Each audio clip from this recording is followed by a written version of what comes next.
Assalamualaikum warahmatullahi wabarakatuh dan salam sejahtera untuk kita semuanya. Dan kali ini kita akan membahas tentang fitur lab sudah bisa ya. Gitu. Fitur lab sudah bisa pada aplikasi TikTok ya. Dan sebelum-sebelumnya fitur tersebut labnya dimatikan karena berdasarkan ya itu tadilah waktu pasca demo gitu ya. Dan tadi kebetulan pas cek siang, kalau nggak salah jam berapa lupa gitu, siang udah mulai bisa lab, jadi alhamdulillah.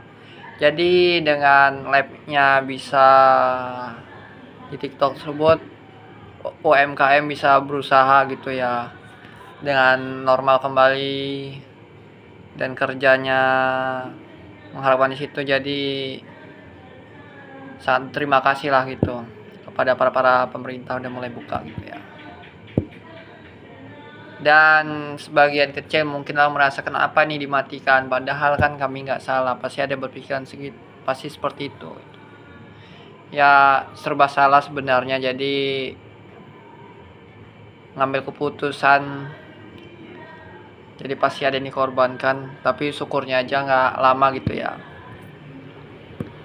Dan kalau untuk dari masyarakat sendiri terasa gitu ya, walaupun beberapa hari gitu, cuman syukurnya aja udah mulai bisa gitu, jadi terima kasih. Tapi dari sisi lain,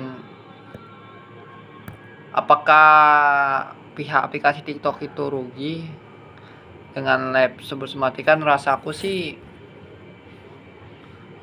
ada ruginya, ada enggak. Kalau bahas tentang rugi, merasa dari bisnis, rasaku rugi. Karena apa?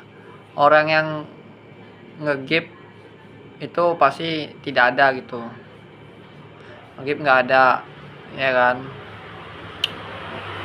dana masuk nggak ada berapa persen. Akan tetapi kemungkinan nih, asumsi saya, kemungkinan walaupun udah kerja sama pasti ada dikasih biaya entah berapa gitu kan, kita nggak tahu, nih dugaan aja ya. Namanya bisnis pasti nggak mau rugi dong gitu. Nah, apapun ceritanya otomatis kalau aplikasi itu pasti nggak mau rugi, namanya kerjasama kan pasti gitu.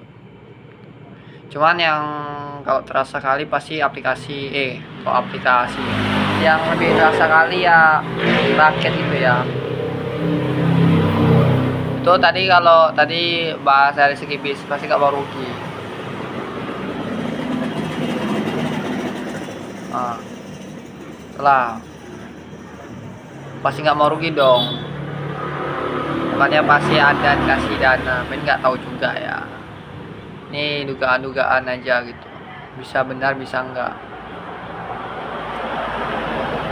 Baru kalau misalnya dia pikir, misalnya mau mikir rugi, sisi mikir rugi ya, misalkan ada sisi mikir rugi, lagian pun dia kan udah banyak juga sih pihak aplikasi tersebut, si TikTok udah banyak duit kaya kan. Jadi kalau untuk hanya beberapa hari ya nggak masalah lah. Lagi pun berdasarkan potongan-potongan kan, ngegip orang yang cairkan kan udah banyak tuh dari aplikasi.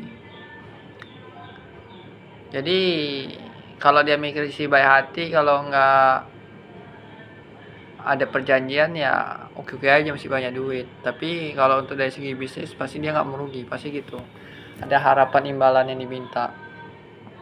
Karena kan banyak tuh orang pakai aplikasi TikTok.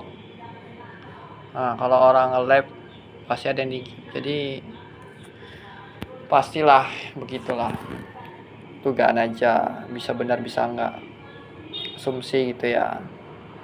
Jadi jangan salah artikan obrolan saya.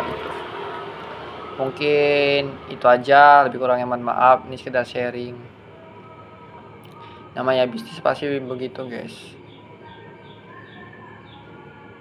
pasti ada cerita untung rugi, tapi nggak mau lah rugi-rugi terus kan gitu.